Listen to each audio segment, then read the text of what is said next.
बरादरान मिल्लत इस्लामी अस्सलामु अलैकुम व रहमतुल्लाहि व बरकातुहू।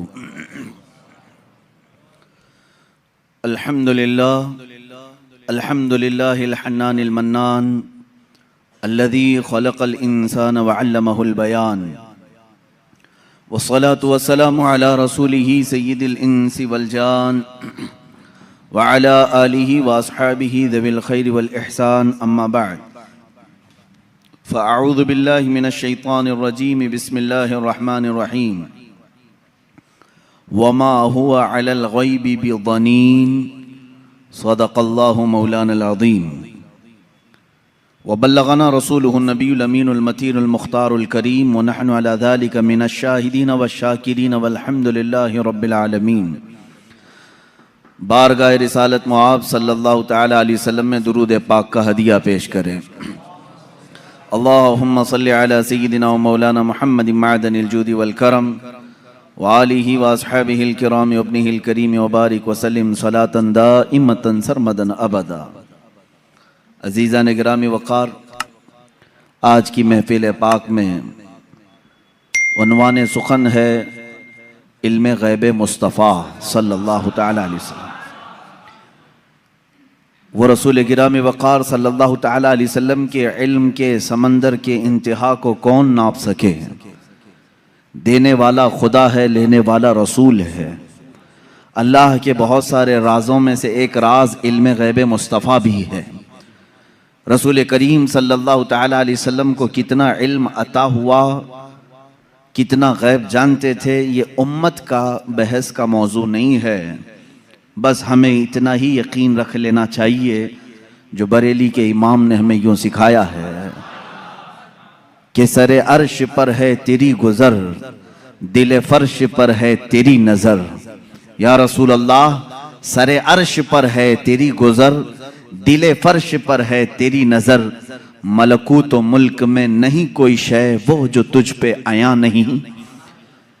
हुज़ूर अकरम सल्लल्लाहु तआला अलैहि वसल्लम के दरबार में आपकी निगाहे असर में कौन सी ऐसी चीज़ है जो मख्फी है, जो छुपी हुई है। और कोई गैब क्या तुमसे निहा हो भला। निहा कहते हैं छुपी हुई चीज़ को, पोशीदा। और कोई गैब क्या तुमसे निहा हो भला, जब ना खुदा ही छुपा तुम पे करोड़ों दुरूद। रसूल गिराम वक़ार सल्लल्लाहु तआला अलैहि वसल्लम को अल्लाह ताला ने जो मौजज़े अता किए, उन मौजज़ात में से एक अजीम मौजज़ा आपका इल्म गैब भी है। मुझे यहाँ पर इस मौजू पर गुफ्तगू इसलिए भी करनी है कि ज़माने के गुज़रते गुज़रते कुछ इस्लाम में ऐसे ख़यालात भी पनपने लगे जिन्होंने हुज़ूर पाक सल्लल्लाहु अलैहि वसल्लम के इल्म गैब का सिरे से इनकार कर दिया। और बाज़ जमातें तो वो हैं जो गैब को मानती हैं लेकिन वो नापती हैं, इतना था और इतना नहीं था। ये सब बिदात हैं, ये सब नई ईजाद की हुई चीज़ें हैं। फ़िरक़े में नई तालीमात आई कि रसूल पाक सल्लल्लाहु तआला अलैहि वसल्लम को इतना गैब था, उतना गैब था। पहली बात तो ये है कि उनके इल्म को जज कौन करे जो उनसे बड़ा आलिम हो। क्या कोई उम्मती अपने रसूल के इल्म को नाप सकता है? अब यहाँ से मैं आपको कुरानी आयात और अहादीस की रोशनी में और अक़वाल सलफ़ सालिहीन की रोशनी में अर्ज़ करना चाहूँगा, उम्मत के साबिक़ा उलमा से लेकर सहाबा तक का अक़ीदा क्या रहा है हुज़ूर पाक सल्लल्लाहु अलैहि वसल्लम के इल्म गैब को लेकर।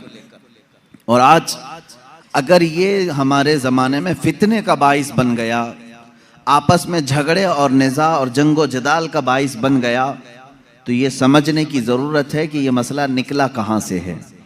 जबकि सहाबा में इस बात पर किसी का इख्तिलाफ नहीं था कि हुजूर को इल्म गैब था कि नहीं था। इस पर कोई डिस्कशन आप हदीस की किताबों में नहीं दिखा सकते कि सहाबा आपस में झगड़ते थे कि हुजूर को इस बात का गैब था कि नहीं था, कभी नहीं। बल्कि सहाबा तो सहाबा हैं, उस ज़माने के जो मुशरिकीन थे, जो काफिर थे, उनका भी अकीदा था कि जो नबी होता है वो गैब की खबरें देता है। उनका भी अकीदा था। बात तो यही है, कई लोग आकर के हुजूर पाक सल्लल्लाहु तआला अलैहि वसल्लम से गैब की खबरें पूछते थे। अगर आप अल्लाह के नबी हैं तो फलां चीज़ बता दीजिए, अगर आप अल्लाह के नबी हैं तो फलां चीज़ बता दीजिए। तो उनका हुजूर के पास आकर के इस तरह सवाल करना, ये इस बात की दलील है कि काफिरों का भी अकीदा था कि नबी गैब की खबरें जानता है। सहाबा की तो बात छोड़ें, सहाबा में तो कभी ये बात डिस्कशन में आई नहीं, लेकिन 14 सदियों के बाद उम्मत इस हाल से गुजर रही है कि इनमें भी कुछ बनाम उलमा ऐसे लोग आए जिन्होंने बाज़ाब्ता फ़िरक़ों की बुनियाद रखी और किताबों में लिख मारा रसूल पाक सल्लल्लाहु ताला अलैहि वसल्लम को पीठ पीछे की खबर नहीं थी या दीवार पीछे का इल्म नहीं था। ये वो बातें हैं जो 1400 साल के बाद बाज मौलवी कहलाने वाले हजरात ने लिख दिया या गढ़ लिया और उम्मत को इसी बात पर परेशान कर दिया, जमातें पैदा हो गई। लेकिन मेरे अजीजों, हम जो आज तक अकीदे पर हैं, अल्हम्दुलिल्लाह ये वही है जो 14 सदियां पहले सहाबा का अकीदा था। वो अपने नबी कौनैन सल्लल्लाहु ताला अलैहि वसल्लम के मुतालिक क्या अकीदा रखते थे, कुरानी आयात भी इस बात की शाहिद हैं। चंद इनके जो एतराज़ात हैं, मैं आज पूरी इल्मी गुफ्तगू आपसे करूँगा, थोड़ा जहन को तैयार रखें, दलाइल को भी समझें, इसलिए कि सिर्फ सुनी सुनाई बात पर यकीन कर लेना ये सुन्नी की आदत नहीं होनी चाहिए। दलाइल की रोशनी में बात करें। कुरान पाक की जितनी आयात हैं मैं उनके ऊपर आता हूँ, अभी आता हूँ, लेकिन सहाबा का पहले अकीदा क्या है ये तो मैं बता दूं। हुजूर पाक सल्लल्लाहु ताला अलैहि वसल्लम के पास एक सहाबी हाजिर होते हैं और वो गरीब सहाबी थे। वो घर से ये सोच करके निकलते हैं उनकी वालिदैन का इंतकाल हो चुका था और गुर्बत बहुत ज़्यादा थी, तंगदस्ती थी। वो सहाबी कहते हैं मैं घर से ये निकला कि आज हुजूर पाक सल्लल्लाहु अलैहि वसल्लम से ये दोनों चीज़ों की दुआ करा लूँ, मेरे माँ बाप की मगफिरत की दुआ हो जाए, मेरे माल में बरकत की दुआ हो जाए। वो आए मस्जिद नबवी शरीफ में, लेकिन मामला ऐसा था कि असर के बाद बड़े बड़े सहाबा हुजूर पाक सल्लल्लाहु अलैहि वसल्लम को घेर कर बैठे हुए थे, इनको जाने का मौका ही नहीं मिला। और ये कहते हैं मेरी हिम्मत नहीं हो सकी सबसे आगे बढ़ कर के मैं अपना मुद्दा रखूं। मगरिब की अजान हो गई, मगरिब पढ़ाई रसूल करीम सल्लल्लाहु अलैहि वसल्लम ने, फिर जलसा हुआ, लेकिन फिर सहाबा घेर लिए। ये कहते हैं मुझे बात करने का मौका ही नहीं मिला, दूर खड़ा रहा। इशा हो गई, अल्लाह के हबीब सल्लल्लाहु ताला अलैहि वसल्लम इशा के बाद अपने हुजरे की तरफ रवाना हो गए, अपने घर की तरफ रवाना हो गए। ये सहाबी कहते हैं आखिर तक मुझे बोलने का मौका नहीं मिला, सोचा कि दरवाज़ा खुलने से पहले एक बार मौका मिल जाए मैं बात कर लूं। ये सोचते हुए पीछे हाथ बांधे चले जा रहे थे। अल्लाह के नबी सल्लल्लाहु ताला अलैहि वसल्लम आगे आगे चल रहे हैं। दरवाजे के करीब पहुंचे, रसूल करीम सल्लल्लाहु ताला अलैहि वसल्लम पलट करके देखते हैं और उस सहाबी से कहते हैं जा अल्लाह तेरे वालिदैन की मगफिरत फरमा है, अल्लाह तेरी गरीबी और तंगदस्ती को दूर फरमा है। मिली वो मुराद भी जो कह न सका लब से, मेरे सुकूत पर भी मेरे शाह की नजर गई। अजीज़ा ने गिरामी, ये सहाबा का अकीदा था। वो कहते हैं कि मुझे बोलने की अभी नौबत भी ना आई, अल्लाह के हबीब सल्लल्लाहु ताला अलैहि वसल्लम ने उसी बात की दुआ मेरे लिए फरमाई जिस बात का मैं घर से सोच करके निकला था। तो ये सहाबा का ईमान भी था, यकीन था कि अल्लाह के नबी सल्लल्लाहु ताला अलैहि वसल्लम गैब की खबरें जानते हैं। अब और दूसरे सहाबा की बात मैं बताऊं, जंग तबूक के मौके पर, जंग तबूक बड़ी सख्त जंग हुई है और मदीने से तकरीबन 800-900 किलोमीटर दूर का फासला है तबूक। अल्लाह के हबीब सल्लल्लाहु ताला अलैहि वसल्लम ने मदीने के सारे जितने भी जवान थे सबसे कहा था कि इस जंग में शरीक हो जाएं। सब निकले, 3 सहाबा पीछे रह गए। उसमें हजरत काब बिन मालिक रज़ियल्लाहु ताला अन्हु जो हदीस के रावी हैं, फरमाते हैं मुझे कुछ हुआ तो नहीं था, अभी जाऊंगा तभी जाऊंगा, जैसे लोग जमात में शरीक होने के लिए काहिली कर जाते हैं आज के ज़माने में। मैं सहाबा को तमसील या तशबीह नहीं दे रहा, लेकिन वो सहाबी कहते हैं मेरे साथ ऐसा मामला हुआ कि कोई उज़्र नहीं था, लेकिन मैं सोचा कि अभी सुबह जाकर के जमात में मिल जाऊंगा। सुबह हुई, सहाबा की सफ़ें लगी, निकलने का वक्त आ गया। इन्होंने ये सोचा थोड़ा घर में आराम कर लेता हूँ, दोपहर तक मदीने के बाहर ही रहेंगे, जल्दी से जाकर के मिल लूंगा। वो जमात मदीने से बाहर भी चली गई। सोचते सोचते शाम हो गई और ये नहीं गए। इस तरह 3 सहाबा मदीने में रह गए और जंग तबूक में मेरे आका सल्लल्लाहु ताला अलैहि वसल्लम बनफ्से नफीस तशरीफ ले गए। जब जंग का ख़त्म हुई, वहाँ से वापसी हुई, आने के फ़ौरन बाद अल्लाह के हबीब सल्लल्लाहु ताला अलैहि वसल्लम ने इन 3 को तलब किया। अब इनकी बातें सुने। हज़रत काब बिन मालिक हैं इसमें। ये कहते हैं अल्लाह के रसूल सल्लल्लाहु ताला अलैहि वसल्लम ने हमें बुलवाया और हुजूर की आदत करीमा थी, सबसे पहले पूछते थे कोई उज़्र था तुम्हारे पास, ना आने की कोई वजह थी। अब इस सहाबी की बात सुने, कहते मैं चाहता तो कुछ ना कुछ बात गढ़ लेता कि घर का काम काज आ गया था, बच्चे बीमार थे, जायदाद का मसला था, कुछ तो कह देता। हज़रत कैब कहते हैं, ये अल्फाज हैं उनके, मैं कुछ बहाना कर ले जाता, लेकिन उसके पास क्या बहाना करूं जो दिलों की हालात भी जानता है, जो दिलों की भी खबर रखता है। वो कहते हैं सहाबी रसूल कि मैं कह दिया कि अल्लाह के नबी आप बेहतर जानते हैं, उज़्र तो कुछ नहीं था, सुस्ती और काहिली ने मुझे दूर रखा। तीनों का यही मामला था।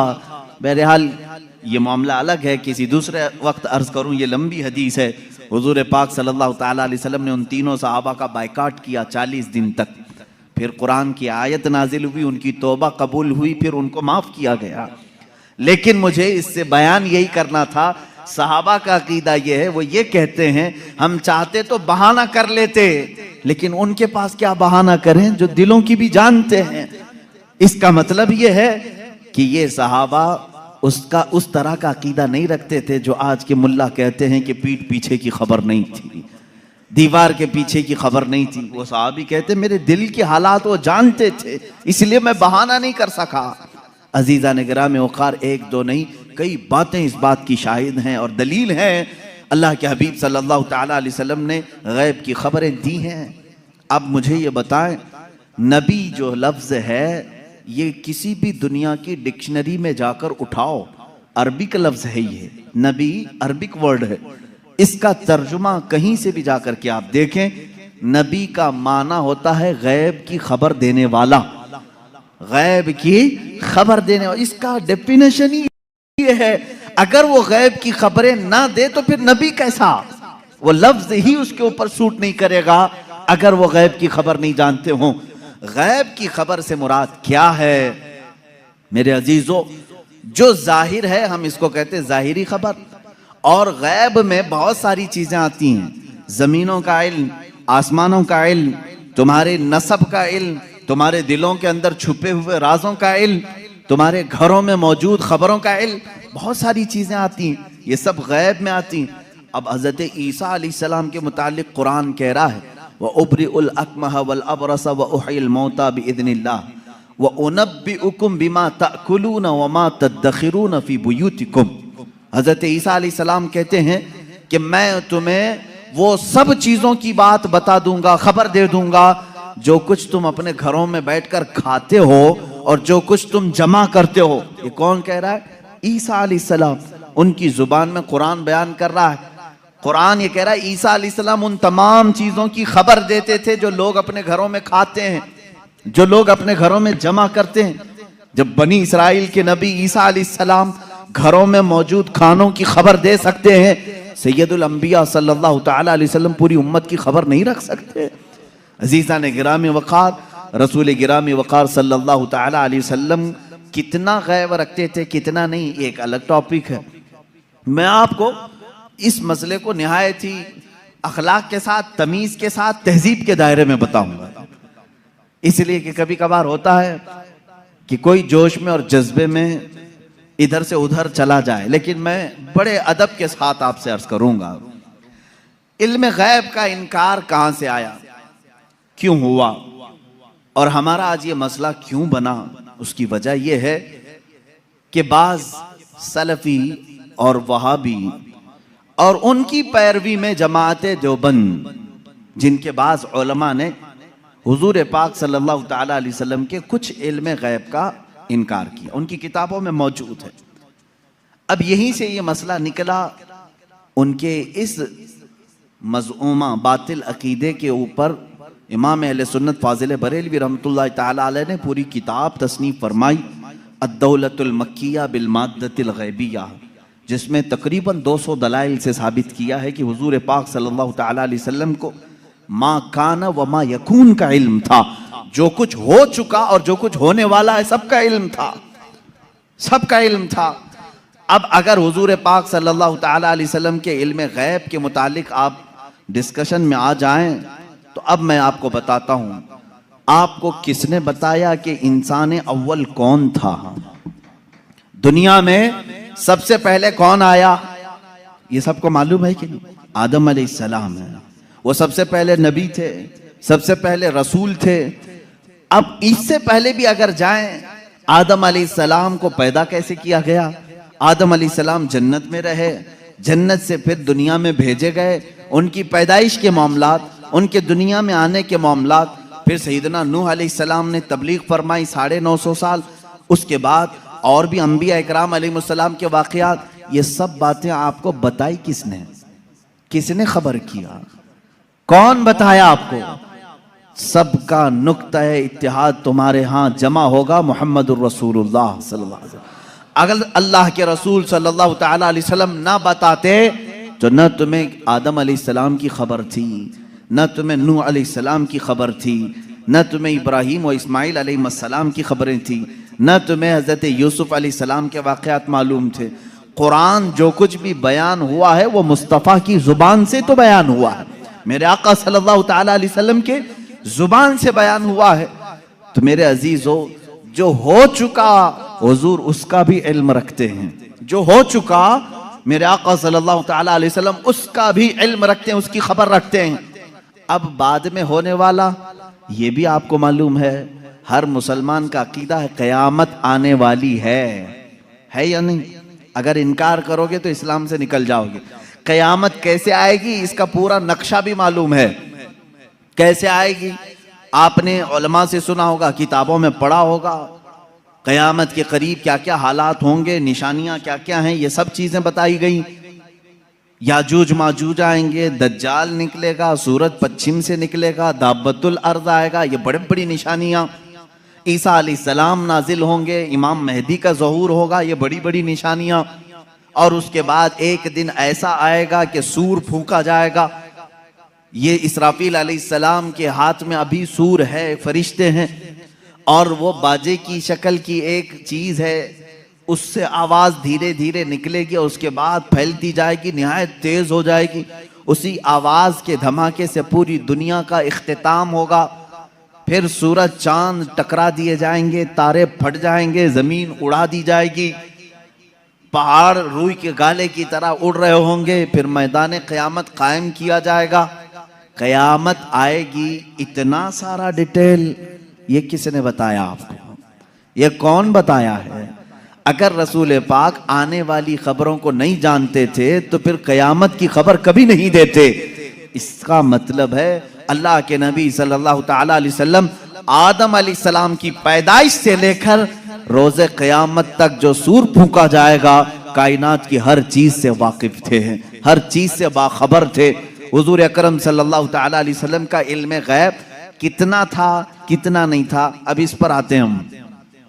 इसलिए कि बाज़ उलमा, उनसे हमारा भी डिस्कस हुआ, उन्होंने कहा कि आप खामखा वहाबी और देवबंदी जमात से इख्तिलाफ रखते हैं। हम कभी इनकार नहीं करते हुजूर सल्लल्लाहु ताला अलैहि वसल्लम के इल्म गैब का, लेकिन हम ये कहते हैं कि पूरा पूरा इल्म गैब उनके पास नहीं था। हमारा उन्होंने बाज़ाब्ता हमारे साथ ये डिस्कस किया, पूरा इल्म गैब नहीं था। हम हुजूर के थोड़े से इल्म गैब का इनकार नहीं करते, हाँ था रसूल को, लेकिन पूरा नहीं था हर चीज का। मैंने कहा इस पर क्या दलील है आपके पास? उन्होंने कहा बाज़ मकामात पर हुजूर ने कहा है मुझे मालूम नहीं, बहुत सारे ऐसे मकामात हैं वाक़या हो गया, हुजूर को उसकी खबर नहीं रही। इसका मतलब है हुजूर को पूरे इल्म गैब का पूरा इल्म गैब नहीं था, थोड़ा सा तो था, हम इसका इकरार करते हैं।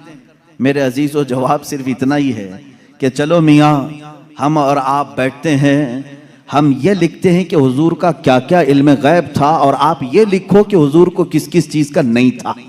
मुबारक हो तुम्हें, तुम हुजूर के इल्म गैब की नफी पर लिखते जाओ और हम हुजूर के इल्म गैब के इस बात पर लिखते जाएंगे कि अल्लाह के नबी सल्लल्लाहु ताला अलैहि वसल्लम को किन किन चीजों की खबर थी और तुम किन किन चीजों की नहीं थी, इस पे लिखो। और उसके बाद मातम करो अपनी जिंदगी पर कि अल्लाह ने तुम्हें किस तरह की ये ड्यूटी लगाई कि नबी कौनैन का नक्श निकालने पर पूरी जिंदगी लगा दी। हुजूर पाक के सल्लल्लाहु ताला अलैहि वसल्लम के मर्तबे को कम करने के लिए तुम्हें ड्यूटी लग गई, तुम इस चीज पर तैयार हो गए। अजीज़ान गिरामी वक़ार, पहले ये तो मुझे बताएं कि कौन है जो ये इंसाफ करेगा, इतना था इतना नहीं था, कितना था? क्या तुम नबी के जमाने में हो? हुजूर पाक सल्लल्लाहु ताला अलैहि वसल्लम से तुमने कुछ पूछा है इस बारे में? चलो, अगर 100 चीजों का इल्म था हुजूर सल्लल्लाहु ताला, या इल्म गैब अगर 100 को कहते हैं तो तुम बताओ हुजूर के पास 70 था कि 75 था कि 80 था कि 82 था? कोई हद है तुम्हारे पास? नहीं बता सकेंगे, मेरा चैलेंज है। वो कहते हैं बाज का था। अरे मियां, वो बाज की भी तो तहदीद कर दो, बाज का मतलब क्या है? नहीं, बाज का इल्म गैब था। आज भी वो कहते हैं हुजूर को बाज चीजों का इल्म गैब था। मैं यही कहता हूं वो बाज कितना था ये आप मुतय्यन करके बता दो। चलो 30% था, 40% था, परसेंटेज नहीं बयान कर सकेंगे। जहां उन्होंने उंगली रख दी कि इतना था, तो फिर वो इस्लाम में ज्यादती करने वाले बन जाएंगे और खारिज इस्लाम हो जाएंगे। हुजूर के इल्म को उन्होंने अगर घेर दिया इतना था। अब हमसे वो पूछते हैं, चलो ठीक है हम नहीं बताते कितना परसेंट था, आप ही बताओ कितना था। हम कहते हैं अल्लाह के बाद अगर कोई इल्म है तो रसूल पाक के बाद, तो अल्लाह का नापो, उसके बाद पता चल जाएगा। अल्लाह रब्बुल इज्जत का जो इल्म है, उसके बाद अल्लाह ने अगर किसी को इल्म अता किया है तो अपने रसूल को अता किया। यह हमारा अकीदा है। अब हमें मालूम नहीं अल्लाह का इल्म कितना है, अब हमको वो असल मालूम नहीं, तो फिर जिसको अता किया उसका क्या हम हिसाब कर सकेंगे? अब एक एग्जाम्पल मैं आपको बता दूं। सैयदना खिजर अलैहिस्सलाम, जिनको खदिर कहा गया है, मूसा अलैहिस्सलाम और हजरत खदिर का जो वाकया है सूरह कहफ में है। उन्होंने खुद कहा है कि मुझे बाज चीजों की हिकमत दी गई। हजरत मूसा अलैहिस्सलाम हजरत खिजर से मिलने के लिए गए थे, मालूम होगा आपको वाकया। मूसा अलैहिस्सलाम अपने जमाने के जलीलुल कद्र पैगंबर है। आपने अल्लाह की बारगाह में दुआ की कि अल्लाह, जो इल्म और हिकमत से भरा हुआ तेरा बंदा है, मुझे उससे मुलाकात करा। अल्लाह ने फरमाया एक मछली भून करके ले चलो, समंदर के किनारे किनारे चलते रहो, जहां ये मछली जिंदा होकर समंदर में चली जाए वहां मेरे उस बंदे से तेरी मुलाकात होगी। कुरान पाक में ये मौजूद है सूरह कहफ में। मूसा अलैहिस्सलाम अपने गुलाम के साथ लेकर चलते रहे एक जगह आराम करने के लिए। आप रुके, सो गए, मछली वहीं जिंदा हुई, भुनी हुई मछली, तली हुई मछली जिंदा हुई और समंदर में कूद गई। गुलाम ने खबर नहीं किया, उठाया नहीं। मूसा अलैहिस्सलाम आराम फरमा रहे थे, फिर जब बेदार हुए तो गुलाम भूल गए, आगे चल पड़े। मूसा अलैहिस्सलाम को भूख की शिद्दत हुई तो आपने कहा लाओ वो मछली खा लेते हैं, अब लंबा सफर नहीं होगा। तब गुलाम ने कहा वो मछली वहीं उछल कर चली गई थी जहां आप आराम कर रहे थे। वाकया तवील है। वापस मूसा अलैहिस्सलाम वहां आए तो देखा एक सफेद पोश बुजुर्ग थे। उन्होंने आपका नाम लेकर के आपको सलाम किया, मुलाकात हुई। हजरत मूसा अलैहिस्सलाम ने उनसे कहा कि मैं आपके साथ कुछ दिन रहना चाहता हूं। उन्होंने कहा तुम मेरे साथ नहीं सब्र कर सकोगे। मूसा अलैहिस्सलाम ने कहा रहूंगा। उन्होंने एक शर्त रखी, मैं जो भी काम करूं उस पर पूछना मत कि ऐसा क्यों किया। मूसा अलैहिस्सलाम इस पर पाबंदी के साथ चलते रहे। 3 वाकयात कुरान में बयान किए गए। कश्ती पर बैठे और वो कश्ती वाला फ्री में बिठाया दोनों को, मूसा अलैहिस्सलाम और हजरत खिजर को। आप हजरत खिजर उसकी कश्ती को फाड़ने लगे।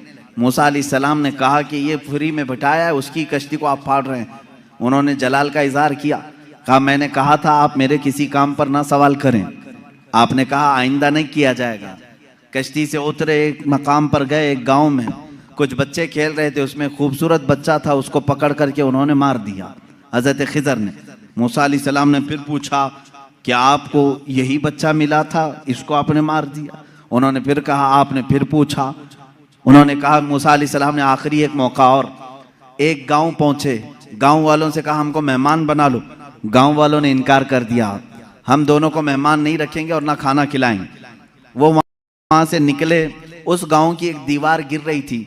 मूसा अलैहिस्सलाम से हजरत खिजर ने कहा चलो दोनों मिलकर के दीवार को सीधी करते हैं। मूसा अलैहिस्सलाम ने कहा एक तो गांव वालों ने खाना भी नहीं खिलाया, मेहमान भी नहीं बनाया, इनकी दीवार को हम क्यों सही करें, और आपने ऐसा क्यों किया? हजरत खिजर ने कहा अब यहाँ से तुम्हारा और हमारे जुदाई का रास्ता, हादा फिराकु बैनी व बैनक सउनब्बिउका बितअवील मा लम तस्तति अलैहि सबरा। कुरान कहता है अब खिजर अलैहिस्सलाम ने कहा जिस पर आपको सबर नहीं हुआ उनमें से हर एक की मैं हिकमत बताता हूँ, इसके पीछे छुपा हुआ गैब का इल्म क्या था। ये कौन कह रहा है? सैयदना खिजर अलैहिस्सलाम। इसके पीछे छुपे हुए राज क्या थे? वो कश्ती जिसमें हम बैठे थे, मैंने इसलिए फाड़ा कि किनारे एक बादशाह जालिम जो अच्छी कश्तियों को देख करके गसब कर लेता था, लूट लेता था, मैंने उस पर एहसान करके थोड़ा सा ऐब लगा दिया ताकि इस मजदूर की कश्ती को बादशाह हड़प ना ले, गसब ना कर ले। ये इसके अंदर छुपा हुआ गैब था, गैब का इल्म था। मूसा अलैहिस्सलाम को दूसरे वाक़ये की खबर उन्होंने दी। वो बच्चे के मुतालिक मुझे अल्लाह की तरफ से ये इल्म था कि वो बड़ा होकर के अपने माँ बाप को भी मारेगा और कातिल बल्कि वो काफिर बना डालेगा, इसलिए मैंने उसको मार दिया ताकि इसके वालिदैन महफूज रहें, ईमान की हालत में रहें। तीसरे, उस दीवार को हमने जो सही किया वो दर हकीकत दो यतीमों की थी, उनके बाप ने उस दीवार के पीछे खजाना दफन किया है, अगर ये गिर जाती तो गांव वाले हड़प ले जाते। मैंने उन यतीमों की हिफाजत के लिए दीवार को सही किया। ये तीन गैब की खबरें बताते हैं हजरत खिजर। उसके बाद जो बात है खिजर, सैयदना खिजर, इनके मुतालिक खुद इख्तिलाफ है कि ये नबी थे कि वली थे, नबी थे कि वली थे। बाज़ उलमा ने कहा बनी इसराइल के नबी थे, बाज़ उलमा ने कहा नहीं वो अपने वक्त के वली थे। बहरहाल अल्लाह ने उनको इल्म और हिकमत अता किया था। अब आओ मैं आपको बताता हूँ कितना दिया था। अब यही बात चल रही ना, कितना दिया था, इतना कि उतना। हजरत मूसा अलैहिस्सलाम ने हजरत खिजर से पूछा कि आपको कितना इल्म गैब मिला? वो समंदर के सफर पर थे। समंदर को तो जानते हैं आप, इसका किनारा कौन देखा है, इधर शुरू हुआ कि उधर खत्म हुआ मालूम ही नहीं पड़ता। समंदर तो वहां तक दिखता है जहां तक आसमान लगा हुआ दिखता है। समंदरों को आपने देखा होगा तो मालूम है, हमने सफर भी किया है, कोई किनारा समंदर का दिखता नहीं जल्दी। हजरत खिजर उस वक्त कश्ती में बैठे हुए हैं मूसा अलैहिस्सलाम के साथ। एक चिड़िया उड़ती हुई आई, बैठी, उसने चोंच मारा और समंदर से कतरा पानी पी और उड़कर चली गई। हजरत खिजर कहते हैं इल्मे इलाही की मिसाल समंदर की तरह है, और चिड़िया ने जितना कतरा पानी उसमें से पिया उतना भी मुझे नहीं मिला है। ये कौन कह रहा है? सैयदना खिजर, बनी इसराइल के नबी, जिनके गैब की खबरें मूसा अलैहिस्सलाम को बताई गई, उतना इल्म था उनके पास जो चिड़िया समंदर के कतरे में, समंदर में से जितना पी ले। मेरे अजीजों, अब यहाँ से कितना और इतना का अंदाजा वही कर सकेगा जो इल्म इलाही को नापा होगा। अल्लाह का इल्म कितना है।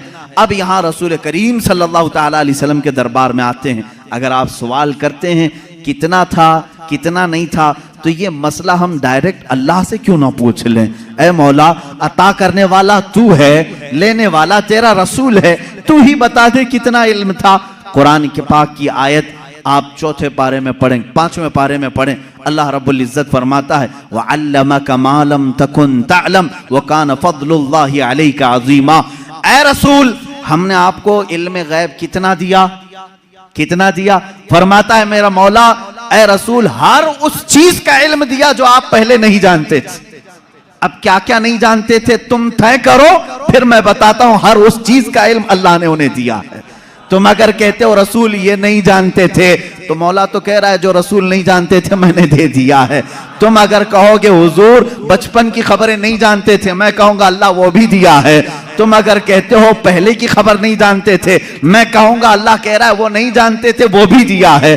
तुम कहते हो क़यामत के बारे में रसूल नहीं जानते थे, अच्छा है तुम जितने नहीं जानते थे वाले वर्ड्स लाओगे, कुरान की आयत के नीचे अल्लाह ने वही फरमाया वअल्लमका मा लम तकुन तअलम, ऐ रसूल जो जो नहीं जानते थे सब मैंने दे दिया है, जो जो नहीं जानते थे। तुम जो भी कहोगे ये नहीं जानते थे, साफ कहो हाँ ठीक है नहीं जानते थे, लेकिन अल्लाह कह रहा है रसूल जो नहीं जानते थे वो दे दिया है। अब तेरा लफड़ा किस बात पर है, तेरा झगड़ा किस बात पर है? अल्लाह खुद कह रहा है जो नहीं जानते थे वो मैंने दे दिया।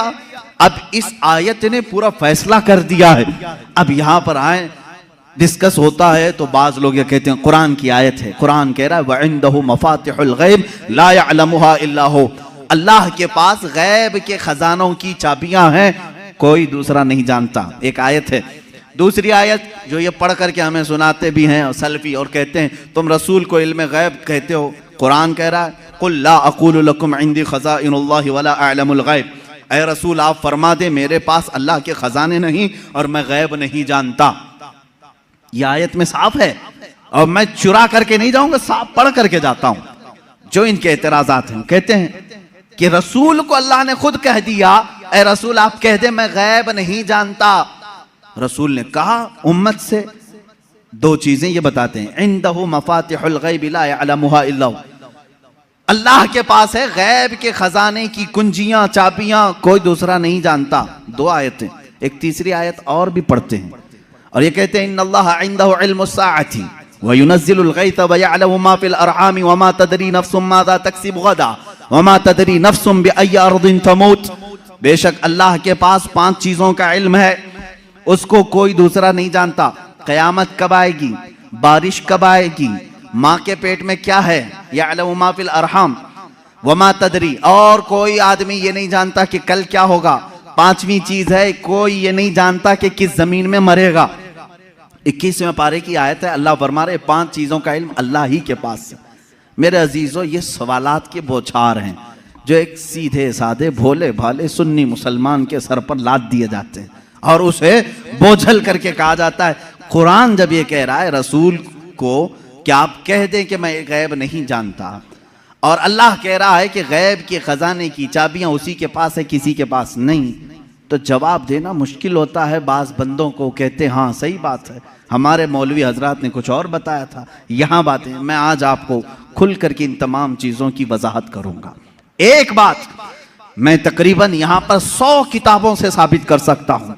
मुसन्निफीन, शारहीन हदीस, सीरत निगार, मुहद्दिसीन, मुफस्सिरीन कुरान, इनकी पूरी जमातों के तकरीबन 100 अइम्मा इकराम की किताबों से हम साबित कर सकते हैं। इन सारी आयतों में अल्लाह ने जो फरमाया है कि किसी के पास नहीं, इसका मतलब क्या है? गैब के खजानों की चाबियां किसी के पास नहीं। मेरे अजीज उससे कहो हम भी यही मानते, अल्लाह के सिवा किसी के पास नहीं। पहली आयत पर मैं बात कर रहा हूं, हमारा भी अकीदा यह है गैब के खजानों की चाबियां सिर्फ अल्लाह के पास है। लेकिन उसी आयत में ये कहीं दिखा दो कि उस खुदा ने ये भी कहा हो कि मैं किसी को देता भी नहीं। इस आयत में मुझे ये दिखा दो। ये तो मैं भी मानता हूं कि अल्लाह ने फरमाया गैब के खजानों की चाबियां सिर्फ उसी के पास हैं, मालिक वही है। लेकिन क्या उसने इस आयत में ये भी कहा कि मैं ये किसी को देता ही नहीं? ये मुझे बता दो। कहीं कहा अल्लाह ने मैं किसी को देता ही नहीं? लेकिन मैं तुम्हें बताता हूं अल्लाह दूसरी जगह फरमा रहा है वमा कान अल्लाहु लियुत्लिअकुम अलल गैब वलाकिन्नल्लाह यज्तबी मिन रुसूलिही मन यशा। अल्लाह रब्बुल इज्जत के पास इल्म गैब के खजाने हैं, कोई दूसरा इसका मालिक नहीं। हाँ अल्लाह फरमाता है वलाकिन्नल्लाह, लेकिन अल्लाह अपने बंदों में से जिसे चाहता है गैब के खजाने देता है। एक तरफ तो रब ताला फरमा रहे हैं, अब समझ में आई बात। दूसरी आयत ये नहीं पढ़ते, ये चुरा के जाते हैं। मैंने ये जो एतराज करते हैं वो भी आयत पढ़ी और जवाब में जो आयत पढ़नी चाहिए थी वो भी मैंने पढ़ी। अल्लाह ने फरमाया बिल्कुल सच है, हमारा अकीदा भी यही है, गैब के खजानों की चाबियों का मालिक सिर्फ अल्लाह है। लेकिन उसने कहीं कुरान में ये नहीं कहा कि मैं ये चाबियां किसी को नहीं देता। कहीं कहा अल्लाह ताला ने, बल्कि रसूल से पूछते हैं, मेरे आका सल्लल्लाहु ताला अलैहि वसल्लम खुद फरमाते हैं, हदीस पाक है, सही हदीस है, उअतीतु मफातीह खज़ाइनिल अर्द। मेराज की रात आपको अल्लाह ने क्या क्या दिया? हुजूर फरमाते, मुझे जमीन के सारे खजानों की चाबियां अल्लाह ने दी। रब है मोती ये है कासिम, रिस्क उसका है खिलाते ये हैं। टेंशन तीसरे को क्यों है? तकलीफ तीसरे को क्यों है? अल्लाह फरमा रहा है, देना चाहे वो अपने बंदों में से जिसको चाहे दे दे। एक आयत ये है। अब दूसरी बात, आप ऐ रसूल फरमा दें कि मैं गैब नहीं जानता। एक आयत ये भी पढ़ करके बता, देखो 7वें पारे में है, अल्लाह ने फरमाया ऐ रसूल आप कह दें मैं गैब नहीं जानता। इसका मतलब क्या है? जब रसूल खुद फरमा रहे हैं मैं गैब नहीं जानता। अजीज़ान गिरामी वक़ार, हर आयत का पस मंज़र देखना होगा कि आयत क्यों नाजिल हुई, किस मकाम पर नाजिल हुई। अजीज़ान गिरामी वक़ार, रसूल करीम सल्लल्लाहु ताला अलैहि वसल्लम के लिए कोई ये अकीदा न गढ़ ले कि जैसे खुदा का इल्म है वैसे रसूल का भी इल्म है। ये शिर्क हो जाएगा। किसी सुन्नी का ये अकीदा है? क्या आप रसूल को खुदा के बराबर समझते हैं? रसूल का इल्म खुदा के इल्म के बराबर है? नहीं। अल्लाह का इल्म उसका अपना जाती इल्म है और रसूल का जो इल्म है वो अता किया हुआ है।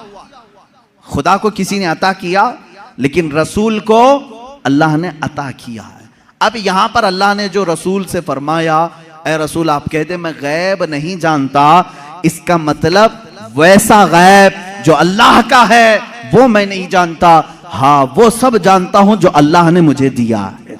बात समझ में आ गई? ये दूसरी आयत हो गई। तीसरी आयत, जो 5 चीजों का इल्म अल्लाह के पास है, वो कौन कौन सी 5 चीजें मैंने बता दिया। कयामत कब आएगी, माँ के पेट में क्या है, बारिश कब आएगी, कौन कहाँ मरेगा और कल क्या होने वाला है। ये 5 चीजें 21वें पारे में अल्लाह ने फरमाया।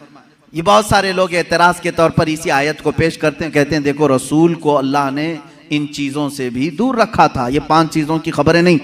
जबकि आप हदीसें पढ़ें तो ये 5 चीजों की खबरें हुजूर ने दी हैं। कुरान कह रहा है इसका इल्म किसी के पास नहीं और रसूल यहां खबरें दे रहे हैं। एक टुकड़ा उसमें से मैं बता दूं, एक टुकड़ा अल्लाह के नबी सल्लल्लाहु ताला अलैहि वसल्लम की हदीस की तरफ मैं ले जाऊंगा। कुरान की आयत का एक टुकड़ा, कौन कहां मरेगा ये नहीं जानता कोई। वमा तदरी नफ्सुम बिअय्यि अर्दिन तमूत। लेकिन जंगे बद्र का मौका है, दूसरे दिन जंग होने वाली है। रात के वक्त मेरे आका सल्लल्लाहु अलैहि वसल्लम अपने हाथ में छड़ी लेकर के चल रहे हैं। मुस्लिम शरीफ की हदीस है, सही मुस्लिम शरीफ की हदीस। हुजूर सल्लल्लाहु ताला अलैहि वसल्लम अपने हाथ में लकड़ी लेकर मैदान में आए। अपने सहाबा को हौसला दिलाना था कि तुम घबराओ मत, कल क्या होने वाला है मैं बताता हूं। कुरान कह रहा है कल क्या होने वाला है वो किसी को नहीं मालूम। और रसूल कह क्या टकराव है क्या रसूल में और कुरान में? मैं इसको बताऊंगा मेरे अजीजों जवाब के जरिए से। कोई टकराव नहीं, टकराव तो इनके पेट में। यहां हुजूर पाक सल्लल्लाहु ताला अलैहि वसल्लम ने अपनी लकड़ी उठाई और सहाबा से कहा इधर हटो, एक गोल लकीर खींची और फरमाया देखना कल जंग खत्म होने के बाद अबू जहल यहां मरेगा, अबू जहल गिर करके यही मरा होगा। दूसरा दायरा खींचा और एक काफिर का नाम लिया, कहा यहां उतबा मरेगा, यहां शैबा मरेगा।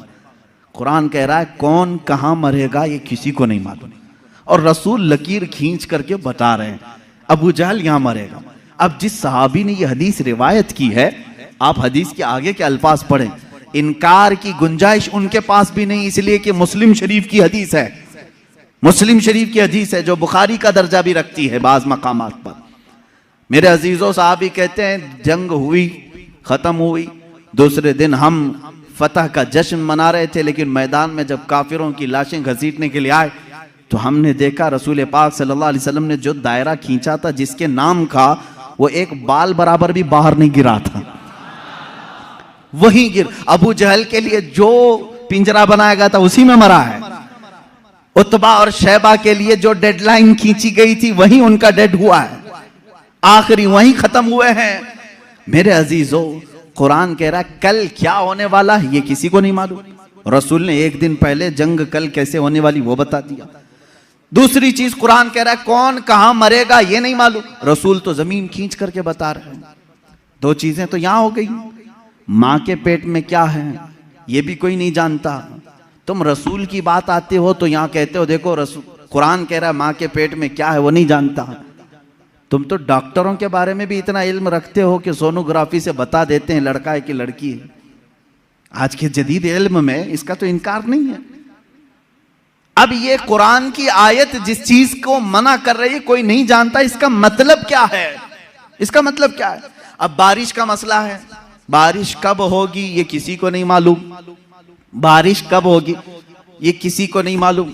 लेकिन बारगाह मुस्तफ़ा सल्लल्लाहु अलैहि वसल्लम में एक साहबी हाजिर हुए, कहा कि आका कहत पड़ गया है, बकरियां सूख रही हैं, जानवर मरने के करीब में, बारिश नहीं है, कब आएगी?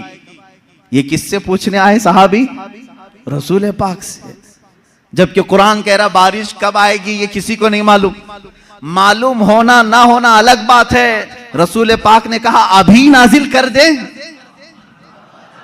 हुजूर पाक सल्लल्लाहु ताला अलैहि वसल्लम को अल्लाह ने इतना इख्तियार अता किया कि आपने हाथ उठाया और कहा ए मौला हमारे कहत साली को दूर कर दे, बारिश बरसा। वो साहबी कहते हैं हमारे हाथ नीचे भी नहीं हुए थे कि बारिश शुरू हो गई, और इतनी हुई 8 दिन तक होती रही। दोबारा वो आए वही साहबी, उन्होंने कहा आका अब पानी भर गया है और घरों में आ रहा है, आप इतना कह दें कि अब बारिश मदीने में नहीं दूर बरसे। हुजूर ने फिर हाथ उठाया और कहा अल्लाहुम्मा हवालैना ला अलैना, ऐ अल्लाह हमारे इर्द गिर्द बरसा, अब हमारे लिए काफी है। वो साहबी कहते हैं मदीने के ऊपर से बादल छट गया, यहाँ सूखा रहा, आसपास बारिश बरसती रही। तुम तो इनकार कर रहे हो कि रसूल को कब बारिश आएगी ये नहीं मालूम। हदीस तो बता रही है रसूल जब चाहे आ जाए, जब चाहे आ जाए। अब आयत का क्या मतलब है? आयत में जो इनकार है और हदीस में भी है, हुजूर ने फरमाया 5 चीजों का इल्म किसी को नहीं। यहाँ यही जवाब मैं दूंगा, ऐ मेरे अजीज अल्लाह ने ये सच फरमाया कि ये 5 चीजों का इल्म अल्लाह ही के पास है, लेकिन पूरी आयत में अल्लाह ने ये कहीं नहीं फरमाया ये मैं किसी को दूंगा भी नहीं। अल्लाह ने फरमाया ये 5 चीजों का इल्म मैं किसी को देता भी नहीं, बल्कि अल्लाह जिसे चाहे इन 5 चीजों से खबरदार करे। जब आम बंदों को अल्लाह इन 5 चीजों से खबर कर सकता है तो अपने गैब बताने वाले रसूल को क्या ये 5 चीजों का इल्म नहीं दिया जाएगा? बेशक मेरे आका सल्लल्लाहु ताला अलैहि वसल्लम को खबरें थी। अब आओ अहादीस की रोशनी में कौन कौन सी चीजें सहाबा ने महसूस की हैं। जंगे बद्र के कैदी जो थे, वो जो कैद हुए थे 70 लोग थे, उनके बारे में मशवरा हो रहा था। बहुत सारी चीजें हैं गैब की खबरों में, मशवरा हो रहा था कि क्या किया जाए। बाज ने कहा इनको मार डालें, जला दें, बहुत इन्होंने सताया है मुसलमानों को। लेकिन हजरत अबू बकर सिद्दीक रज़ियल्लाहु ताला अन्हु के मशवरे पर अमल हुआ। उन्होंने कहा इनसे फिदिया लेकर के छोड़ दिया जाए।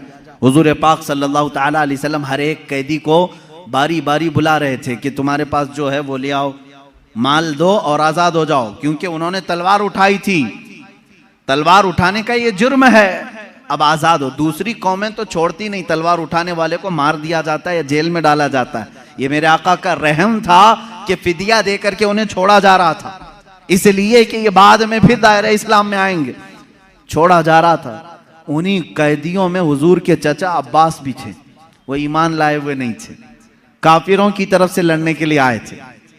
अब्बास वो भी कैदियों में थे, चचा हैं। हुजूर सल्लल्लाहु ताला अलैहि वसल्लम के पास पहुंचे, कहा ऐ चचा आप तो उनके दुश्मनों के साथ आए थे, फिदिया दो और आजाद हो जाओ। कहा मेरे पास कुछ भी नहीं है, मेरे पास कुछ भी नहीं है, माल कुछ भी नहीं है। हुजूर पाक सल्लल्लाहु ताला अलैहि वसल्लम ने क्या फरमाया जानते हैं? कहते हैं चचा जब मक्का से निकले थे अपनी बीवी उम्मुल फजल को एक गठरी आपने सिक्कों की दी थी, फलां जगह छुपाने के लिए कहा था, वो गठरी मंगवाएं और फिदिया दें और आजाद हो जाएं। अल्लाह अकबर। हज़रत अब्बास कहते हैं ये रास्ता मेरा और मेरी बीवी का, ये मोहम्मद अरबी सल्लल्लाहु अलैहि वसल्लम जंग के मैदान में बता रहे हैं। चचा आप घर से निकलते वक्त जो पैसों की थैली अपनी बीवी को सुपुर्द करके आए थे और कहा था फलां जगह छुपा के रखना, किसी को बताना मत, हुजूर ये तक बता रहे हैं। हज़रत अब्बास ने कहा मैं फिदिया तो लाऊंगा लेकिन पहले कलमा तैयबा भी पढ़ लूंगा। दायरा इस्लाम में आई हज़रत अब्बास रज़ियल्लाहु ताला अन्हु हुजूर सल्लल्लाहु ताला अलैहि वसल्लम पर ईमान लाए। मेरे अजीजों उनका तो ये अकीदा था कि रसूल हमारे घरों में छुपी हुई चीजों को भी जानते। जंगे बद्र में आए हुए और भी जंगे बद्र ही से मुतालिक बड़ी नफीस बात है, हदीस है। जंग बद्र में जो कुफार और मुशरिकीन आए थे, इसमें कई गैब छुपे हुए हैं, कई गैब जिनकी खबरें हुजूर सल्लल्लाहु अलैहि वसल्लम ने दी, खत्म हुई। इसमें काफिरों को भारी नुकसान हुआ था, बड़ा नुकसान हुआ था। ये तो मालूम है कि सिर्फ 14 सहाबा की वफात हुई, शहादत हुई, बाकी 70 उनके मारे गए, 70 कैदी बनाए गए, पूरा माल वो छोड़ के भागे थे, जो 1000 की तादाद में आए थे और इधर 313 ही थे।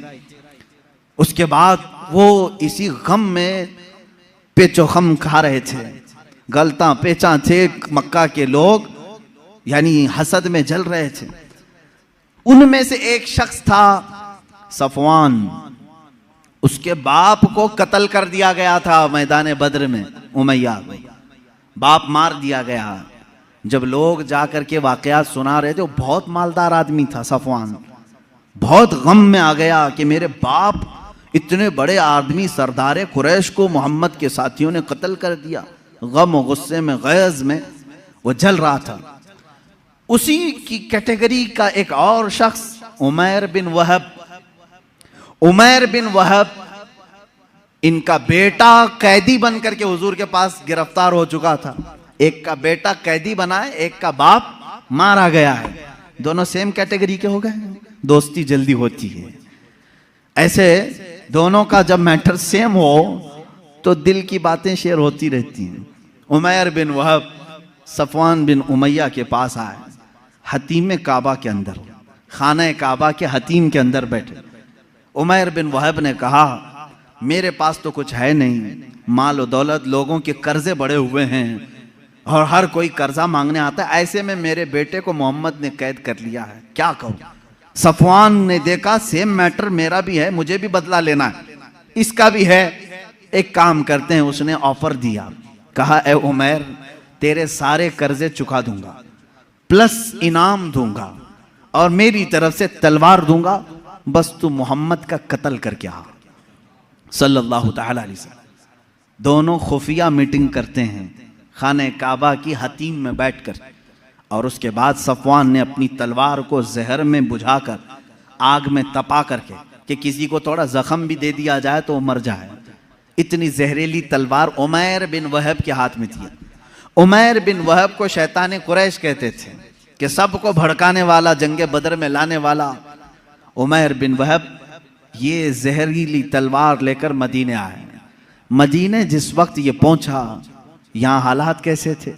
मस्जिद नबवी के अंदर वो कैदी बंधे हुए थे, हुजूर पाक सल्लल्लाहु तआला अलैहि वसल्लम अंदर हैं, हज़रत उमर फारूक रज़ियल्लाहु तआला अन्हु चंद सहाबा के साथ पहरा दे रहे थे, और हज़रत उमर जहाँ खड़े हों, किसकी मजाल है कि अंदर जाए। जब वो करीब आया, अभी करीब आ रहा था उमैर बिन वहब, हज़रत उमर बिल्कुल चौंक गए और उसके बाद अपने साथियों से कहा, खुज़ू हाज़ल कल्ब, पकड़ो इस कुत्ते को, ये आया क्यों है मदीना? ये बद्र में दुश्मन बन करके आया था, ये अल्फाज है हदीस पाक में। कहा इस कुत्ते को पकड़ो जो पूरे लोगों को भड़का करके बद्र में ले आया था, और झपट पड़े उस पर और उसके गले में रुमाल डाल करके उसको फंदा बना लिया। कहा क्यों आया है? कहा नहीं, बस बेटे से मिलने आया था, बेटे से मिलने आया था, मेरा बेटा कैदी हुआ है तुम्हारे यहाँ, देखूं तो कुछ हाल चाल पूछ लूं, इसलिए आया हूं। तो हज़रत उमर ने कहा इसको पकड़े रहो, पहले मैं इजाजत तो ले लूं रसूल पाक से। अंदर गए, कहा या रसूल अल्लाह सल्लल्लाहु तआला अलैहि वसल्लम, उमैर बिन वहब आया है, कुरैश का वो भड़काने वाला आदमी जो जंग बद्र में सारे लोगों को उकसा रहा था, और मुझे लगता है उसकी नीयत सही नहीं है। कौन कह रहा? उमर इब्न खत्ताब रज़ियल्लाहु तआला। हुजूर के जो मुहिब थे वो भी लोगों की नजरें देखकर पहचानते थे। कहते हैं मुझे उसकी नीयत सही नहीं लग रही है। हुजूर पाक सल्लल्लाहु अलैहि वसल्लम ने फरमाया उसको अंदर तो ले आओ, मैं भी पूछूं कि किस लिए आया है। हजरत उमर उसी तरह फंदा डाल करके अंदर ले आए। रसूल करीम सल्लल्लाहु तआला अलैहि वसल्लम ने बात करना चाहिए, उसकी हलक में अटक रहा था। हजरत उमर से कहा छोड़ दो उसको, बात करने दो। तलवार भी है उमैर बिन वहब के पास, जहरीली तलवार जो लटकी हुई है। रसूल करीम सल्लल्लाहु तआला अलैहि वसल्लम के ऊपर कभी किसी का रौब तारी नहीं हुआ, कभी हुजूर पाक के जिस्म अक़दस पर किसी का रौब तारी नहीं हुआ। निहायत ही संजीदगी के साथ अल्लाह के नबी सल्लल्लाहु तआला अलैहि वसल्लम ने पूछा, ए उमैर क्यों आना हुआ मदीने? उसने कहा बेटे की खैर खैरियत के लिए आया हूँ, मेरा बेटा कैदी बन करके आपके यहाँ आया है। हुजूर ने फरमाया नहीं, ये मकसद नहीं होगा तेरा, ये मकसद तो नहीं होगा, सच सच बता। कहा नहीं, बेटे की खबर लेने के लिए ही तो आया हूं। हुजूर ने फरमाया बेटे की खैरियत पूछने के लिए तलवार लेके क्यों आए हो, तलवार की क्या जरूरत है। उसने तलवार नीचे फेंक दिया और कहा इन तलवारों का क्या, जंगे बदर में तो आपने देखा हमारे पास तलवारें थी फिर भी हम कामयाब नहीं हुए, इन तलवारों का क्या लेना। वो बातें बना रहा था जैसे सामने वाले को यूं समझा हो कि नहीं जानता है। वो तलवार नीचे रख करके कह रहा है तलवार से क्या होना जाना है, कुछ तो नहीं होगा।